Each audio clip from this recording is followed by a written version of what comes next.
Добре дојдовте во темата на неделата. Овој пат за употребата или поточно злоупотребата на социјалните мрежи за политички цели. Како преку нив се влијае врз јавното мислење. Една од главните арени на кои се води политичката битка денес се социјалните мрежи.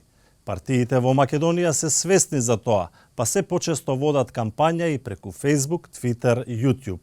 Но на социјалните мрежи главно се одвива валканиот дел од кампањата, содржини за оцрнување на противниците, за чие ширење се задолжени така наречени партиски живи ботови. Сето тоа со платени промоции на содржините со цел да стигнат до што е можно поголем број корисници. Колку пари трошат партиите за ширење на овие пораки, никој не кажува. Продукција на фото и видео содржини наменети исклучиво за социјалните мрежи, споделување, плаќање реклами за таа содржина да стигне до што повеќе луѓе, плаќање луѓе и креирање лажни профили на социјалните мрежи или така наречени живи ботови, за пораките побрзо и поинтензивно да се шират. Кога партиите сакаат да водат позитивна кампања, ботовите се посредниците преку кои се води црната кампања за политичките представници да не си ги валкаат рацете. Социјалните мрежи барем во светот станаа главна арена на која се води политичката битка.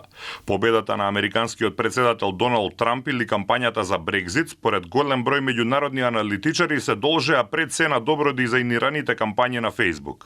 Нема податоци колкаво е влијанието на политичкото рекламирање на социјалните мрежи во Македонија, но штом толку интензивно се користи, тогаш сигурно има ефект, велат упатените. Сакам да верувам дека тоа е водено врз база на искуство. Сакам да верувам дека тоа е водено врз база на емпирија која што потврдува дека има влијание. Иако во одреден сегмент сме свесни дека социјалните медиуми создава еден тип на екокомора во кој што самите себе си споделуваме, си гледаме, се задоволуваме со тие работи и многу тешко можеме да излеземе надвор од тој затворен свет за да сватиме дали тоа навистина има влијание или не.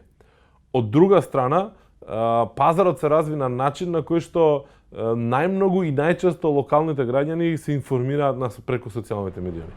Светски позната стана руската фабрика за тролови од Санкт Петерсбург која креира дигитални профили на социјалните мрежи кои треба да засилат одредена порака. Во Македонија пак се уште се користат така наречени живи ботови. Булдиоски објаснува дека на овој начин партиите се обидуваат да се надмудруваат со алгоритмите на Facebook кои одредена содржина ја прават повидлива ако е споделена од поголем број луѓе.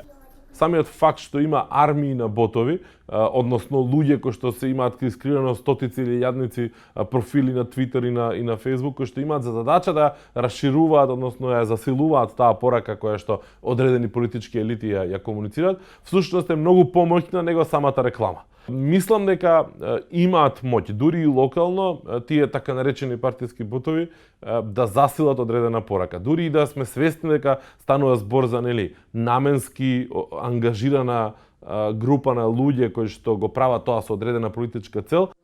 Во извештаите на партиите за претходните избори се наведени сите пари кои ги имаат потрошено за рекламирање на телевизија, радио и интернет портали, но нема информација колку потрошиле за реклами на социјалните мрежи, иако е очигледно дека се рекламираат. Менаџерите на големите социјални мрежи немаат единствен став во врска со политичкото рекламирање. Твитер донесе одлука за забрана на таквите реклами, наведувајќи дека пристапот до тие пораки треба да се заслужи, а не да се купи. Facebook пак претходно соопшти дека нема да го стори тоа, со образложение дека приватни компании немаат право да цензурираат вести или политичари. Твитер го забранува политичкото рекламирање на својата платформа, соопшти главниот извршен директор на компанијата, потек што освои пофалби од демократите и презир од председателската кампања на Доналд Трамп. Донесовме одлука да го запреме целото политичко рекламирање на Твитер на глобално ниво, рече извршниот директор на Твитер Джек Дорси.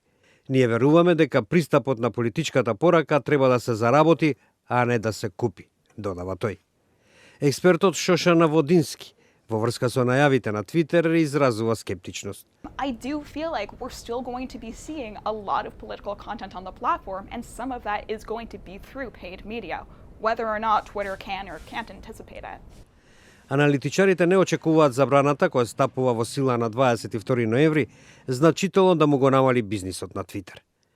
Компаниите за социјални медиуми, вклучително и Facebook, ривалот на Твитер, се соочуваат со силен притисок да престанат да објавуваат реклами кои шират лажни информации што може да влијаат врз изборите.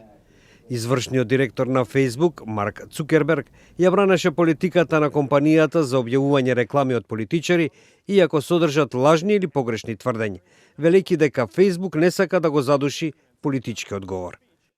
Would we ban ads about healthcare or immigration or women's empowerment?